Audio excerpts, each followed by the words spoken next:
Good morning guys. आज मैं shoot करने वाला हूँ a day in a life of a business analyst student and ये मेरे लिए पहला व्लॉग है, तो देखते कैसे जाता है। मैं उठ के नहा धो के अपना ब्रेकफास्ट वगैरह बना के रेडी हो गया हूँ। अभी मैं जा रहा हूँ कॉलेज। सब कुछ घुमाएंगे कि कॉलेज कैसे है, क्या क्या सब्जेक्ट्स हैं। मैं बिजनेस एनालिटिक्स कोर्स कर रहा हूँ। इससे पहले मैंने एक जॉब भी की हुई है बेन एंड कंपनी में एज अ बिजनेस एनालिस्ट। तो अभी मैं ये डिग्री अपनी परस्यू कर रहा हूँ कनाडा से, तो सारी डिटेल्स दूंगा क्यों मैंने ये डिसीजन लिया कि जॉब छोड़ के डिग्री करने का, फिर इस डिग्री में क्या क्या सब्जेक्ट्स हैं और क्या क्या मैं पढ़ने वाला हूँ एंड मेरे फ्यूचर प्लान्स क्या हैं। क्या मैं कनाडा में रहने वाला हूँ या फिर इंडिया वापस जाऊंगा। बाकी अभी सुबह के 11 बज रहे हैं। आज मेरी प्रेजेंटेशन भी है क्लास में, तो वो भी बताऊंगा किस चीज़ के ऊपर प्रेजेंटेशन है एंड पूरा आप देखना कैसी लाइफस्टाइल है कनाडा वगैरह की। एंड बाकी ये मेरा ब्रेकफास्ट है। यहाँ पर अपने ब्रेकफास्ट में है सीरियल्स, यहाँ पर ओट्स है दूध में और आलमंड्स एंड थोड़ी बेरीज वगैरह है। ये सब मैं खाऊंगा। साथ साथ मुझे अपना प्रोजेक्ट के बारे में भी काम करना है, पीपीटी वगैरह बनानी है, वो सब भी करना है। तो I will see you after some time. A few inches later. Okay भाई, ब्रेकफास्ट हो चुका है ख़त्म। अभी मैं अपने प्रोजेक्ट पे भी काम कर रहा था, ऑलमोस्ट हो चुका है।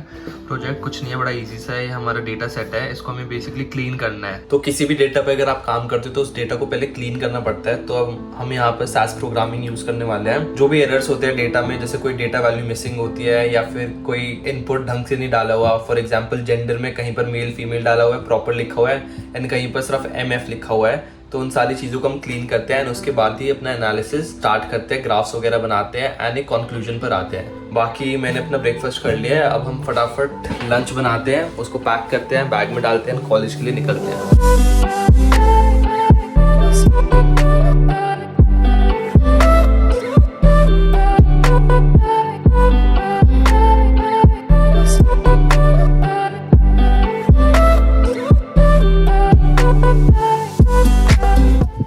आज काफ़ी विंडी वेदर है, काफ़ी ज़्यादा हवा चलती है, बट उसके अलावा धूप कम है और मस्त क्लाउडी हो रखा ऊपर। ये मेरा नेबरहुड है, ठीक है। आसपास ये भाई हमर खड़ी है किसी चाइनीज़ की। अंधा पैसा भाई चाइनीज़ के पास।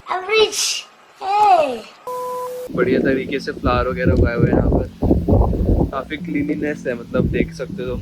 मेरा यहाँ से कॉलेज 10-15 मिनट वॉकिंग डिस्टेंस है। मैं बस भी ले सकता हूँ, बट मैं सोचता हूँ वॉक करके चला जाता हूँ, थोड़ी एक्सरसाइज भी हो जाएगी। और मतलब वेदर इतना अच्छा है, जगह इतनी अच्छी है, तो कोई दिक्कत भी नहीं होती वॉक करने में। आज तो भाई कुछ ज़्यादा ही हवा चलती है, एकदम ठंडी ठंडी मस्त मज़ा आ रहा है। नहीं तो बहुत लोगों को लगता है कि कनाडा में विंटर से तो बर्फ़ पड़ती होगी खतरनाक वाली, गर्मियाँ होती नहीं है, बट काफ़ी तगड़ी गर्मी भी होती है। सनस्क्रीन वगैरह भी लगानी पड़ती है, इतनी भी गर्मी होती है। और जब बर्फ़ पड़ती है वो भी खतरनाक वाली पड़ती है। मतलब मैंने देखी नहीं है, मैं तो समर्स में आया हूँ, बट जब बर्फ़ पड़ेगी तो उसका भी व्लॉग बना देंगे कि बर्फ़ में कैसी लाइफ है यहाँ पे, ठीक है। बाकी तो यार कॉलेज ही जा रहा हूँ, लैपटॉप है बैग में और एक दोस्त से मिलना है, प्रेजेंटेशन देनी है। प्रिपेयर तो तुम्हारा भाई हमेशा रहता ही है। अच्छा एक चीज़ जो बेस्ट है यहाँ पे, जो बंदा वॉकिंग कर रहा है ना, उसके लिए पाथ अलग से बनाया हुआ है। यहाँ पे रोड देखो कितना दूर है, बस जा रही है। यही बस ले सकता था मैं, कोई मतलब दिक्कत ही नहीं है। और यहाँ पे वैसे भी पॉपुलेशन कम है, तो दूर दूर तक कोई दिखता ही नहीं है, कोई है ही नहीं जज करने के लिए दूर दूर तक। बाकी मैं कॉलेज की बता रहा था कि कॉलेज भाई बहुत ही नेक्स्ट लेवल है। इंफ्रास्ट्रक्चर क्या मस्त इंफ्रास्ट्रक्चर है यार। मतलब NSIT में भी इसका 10% भी नहीं था। बट ये भी नहीं है कि सब कुछ ही अच्छा है, कुछ चीज़ें बुरी भी है, तो वो भी चीज़ें डिस्कस करेंगे कि क्या चीज़ बुरी है क्या चीज़ अच्छी है। तो एंड तक ज़रूर देखना इस व्लॉग को। बाकी चलते हैं। एक और चीज़ भाई जो बतानी थी कि रोड क्रॉस करते वक्त जैसे साइन होता है, तो तुम्हें वॉकिंग का दिख रहा होगा, तभी वॉक कर सकते हो, ऐसे हाथ दिखा के नहीं कर सकते। फटाफट क्रॉस कर लेता हूँ, नहीं तो बंद हो जाएगा। तो भाई कॉलेज का सीन बता देता हूँ। मैं एक्चुअली ना दूसरे कैंपस में हूँ। मेरे घर के पास दूसरा कैंपस है और जो मेरे को जाना है वो दूसरा कैंपस है। तो ये जो एरिया ना, ये एरिया बहुत बढ़िया था। यहाँ पे हर चीज़ पास में है, ग्रॉसरी वगैरह। तो मैंने इसके पास घर ले लिया ताकि इस जिस कैंपस में अभी जा रहा हूँ, उस कैंपस से बस चलती है फ्री में। कॉलेज की बस है जो दूसरे कैंपस पहुँचाती है, तो इसलिए मैं इसके पास घर ले लिया। सारी एमिनिटीज़ वगैरह है, ग्रॉसरी वगैरह है, तो मैं इधर चला जाता हूँ। फिर यहाँ से फ्री बस ले लेता हूँ, तो मेरे को कोई पैसे भी नहीं लगते। वॉकिंग है यहाँ से, फिर यहाँ से फ्री बस है, तो फिर उसके बाद मैं उस कॉलेज चला जाता हूँ। तो ये आगे कुछ हो रहा है, रोड बंद है, पता नहीं क्या खुदाई कर दी। तो पेडेस्ट्रियल प्लीज़ यूज़ अदर साइड वॉक्स। मैं कहाँ से वॉक करूँ? मैं जाना तो मेरे को उधर है। तो पहले तो खुला रहता था, स्ट्रेट वॉक करता था, बट मेरे को यहाँ पे थोड़े से निशान दिख रहे हैं, तो शायद यहाँ से मैं जा सकता हूँ। आगे बंदा भी बैठा, उससे भी पूछ लेंगे। जल्दी वहाँ से हटो। यहाँ से चलते हैं ना। हाँ, ये भी तो डायरेक्टली जाएगा ही, यहाँ से बंद है। पार्किंग से होते हुए मेरे को जाना भी उस साइड है, कॉलेज शॉर्टकट भी हो जाएगा। बाकी फिर उस रोड पर जाना है मेरे को, फिर वहाँ से कॉलेज जाना है। वो रहा कॉलेज, वो रेड बिल्डिंग दिख रही है, वो हॉस्टल है भाई। बस ऑलमोस्ट पहुँचने वाला हूँ, इसके साइड से निकल जाऊँगा। और वो रहा कॉलेज, वो रहा हॉस्टल। हॉस्टल नहीं बोलते हैं यहाँ पे, डॉम बोलते हैं। और मतलब फीमेल और मेल दोनों रह सकते हैं, जो कि काफ़ी सरप्राइजिंग है। इंडिया में तो भाई दूर दूर ही रखते हैं। बाकी जस्ट पहुँच गए मैं, अब कॉलेज ही चलते हैं। यहाँ पे साइड वॉक ही नहीं है, रोड क्रॉस करता हूँ मैं। ठीक है भाई, ऑलमोस्ट कॉलेज पहुँच चुके हैं। ये पूरा कॉलेज है मेरा, बाहर से क्या अलग अलग बिल्डिंग है।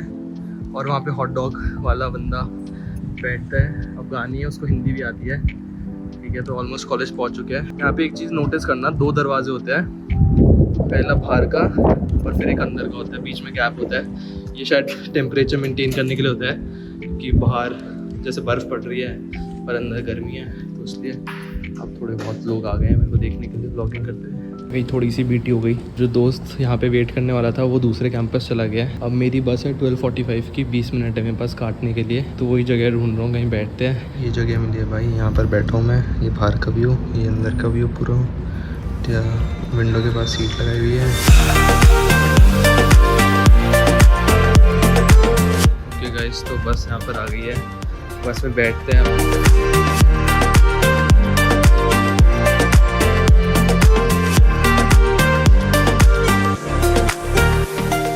ठीक है भाई, कॉलेज पहुँच चुके हैं। बाकी बाहर अपने ग्रुप मेंबर से मिलवाता हूँ, वो प्रोजेक्ट की तैयारी करते हैं, प्रोजेक्ट देते हैं। Let's go. ये रहे भाई ग्रुप मेंबर्स। और भाई केशव, पर फर्स्ट 18 ऑब्जर्वेशंस करने हैं ना। और भाई तो भाई प्रेजेंटेशन की डिस्कशन हो गई है, अब चलते हैं क्लास में प्रेजेंटेशन देने।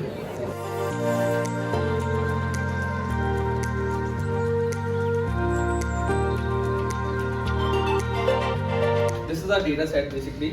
So it contains earning of different individuals.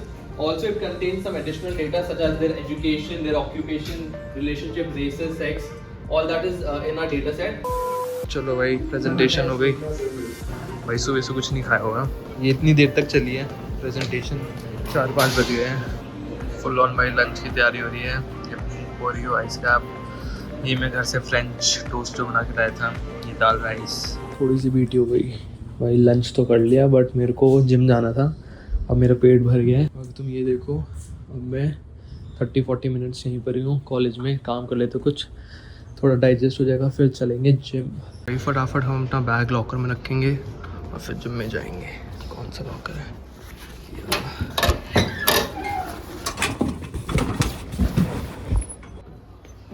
Okay भाई, तो इसके बाद मैंने किया जिम। मैं कॉलेज के जिम ही जाता हूँ क्योंकि भाई फ्री भी एंड टाइम भी बचता है। जिम के बाद मैं गया ग्रोसरी लेने के लिए, वो भी पास ही था, कॉलेज के पास ही ग्रोसरी स्टोर है जिसका नाम है नो फ्रिल्स। तो भाई यहाँ पर बहुत बड़े बड़े ग्रोसरी स्टोर्स होते हैं, इंडिया की तरह छोटे मोटे नहीं होते।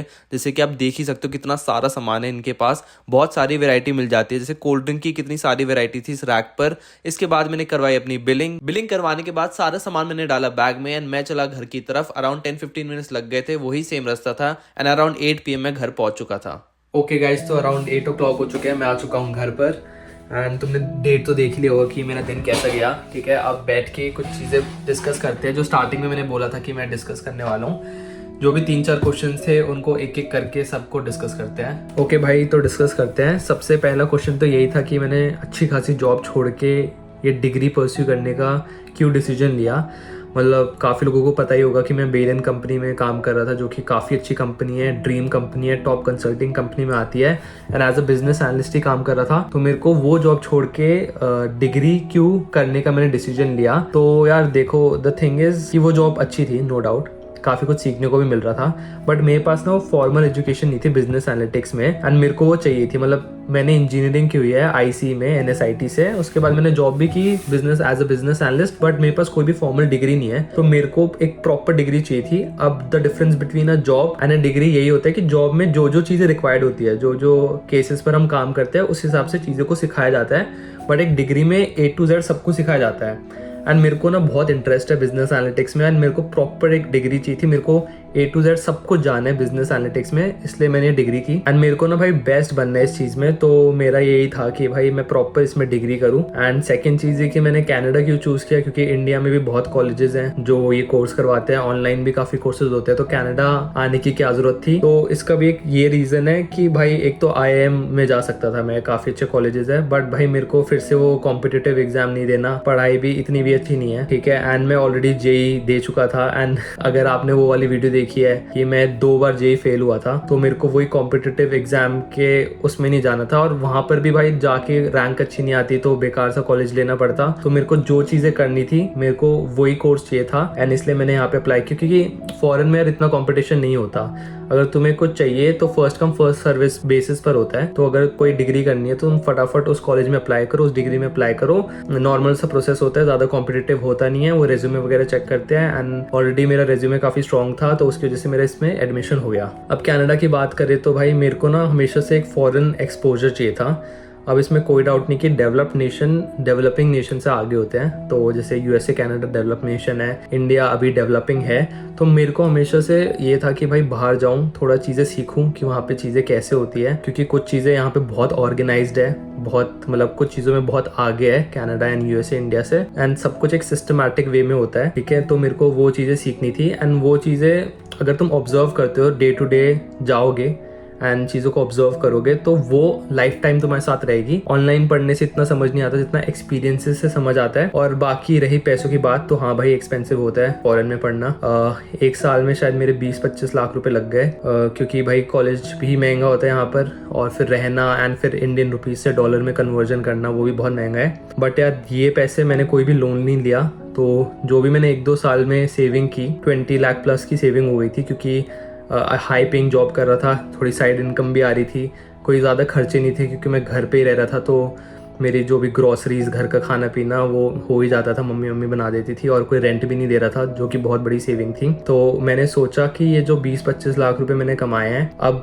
चाहे तो मैं उसका भाई हवाबाजी करूँ, थार ले लूँ जो कि सारे व्लॉगर्स कर रहे हैं, बढ़िया सी गाड़ी ले लूँ, रील डालूँ भाई, 1-2 मिलियन व्यूज जाए। बट ये सारी चीज़ें ना यार वेयर ऑफ हो जाती है। मतलब बहुत लोग व्लॉग्स देखते होंगे, उनको लगता होगा भाई हम भी थार लेंगे, हम भी ये पोर्श लेंगे, बट भाई उनका ना फायदा हो रहा है इस चीज़ से। अगर तुम व्लॉगर्स देखोगे, जैसे कि जो बाबू भैया व्लॉगर है, उनने मस्टैंग ली, चलाई, पैसे कमाए, उससे व्लॉग्स बनाए, अब बेच दी, अब दूसरी गाड़ी ले ली। बट हम जैसे जो लोग हैं भाई, मैं ना व्लॉगर हूँ ना कुछ हूँ, पॉश वॉश तो नहीं ले सकता था, बट अगर कुछ भी अच्छी गाड़ी लेता तो उसका फायदा था नहीं, वही चला सकते हैं। गाड़ी का वैसे भी काम क्या है, A स्पॉट से B स्पॉट जाना, एंड मेरे को इतना कुछ शौक भी नहीं है, ना मेरे को शो ऑफ करने का शौक है, एंड मेरे ऊपर कोई लोन भी नहीं था, मतलब हमारा कोई फैमिली लोन भी नहीं था। मेरी फैमिली भी ठीक ठाक है, मिडिल क्लास है, तो हमारे पास एक घर और एक गाड़ी है, एंड कोई लोन नहीं था। तो मेरे को वहाँ पर भी पैसे देने नहीं थे फैमिली को। थैंकफुली मैं बहुत ग्रेटफुल हूँ इस चीज़ के लिए कि मेरे पेरेंट्स ने काफ़ी हद तक प्रोवाइड किया हमें सारी चीज़ें। तो मेरे को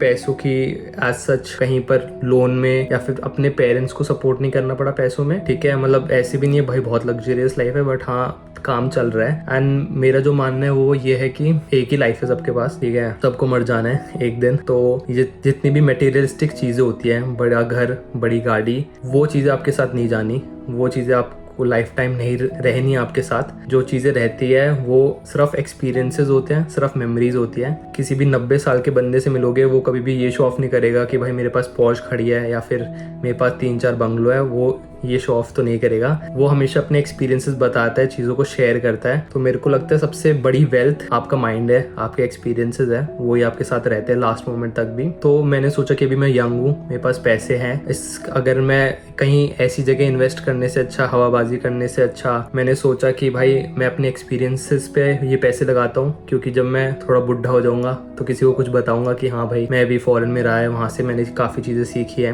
उन चीज़ों को अप्लाई भी की अपनी लाइफ में। तो मेरे को लगता है ये चीज़ें ज़्यादा इंपॉर्टेंट है रादर देन मटेरियलिस्टिक गोल्स भाई। और रही बात पैसों की, तो भाई सबके पर्सनल गोल्स होते हैं, ठीक है।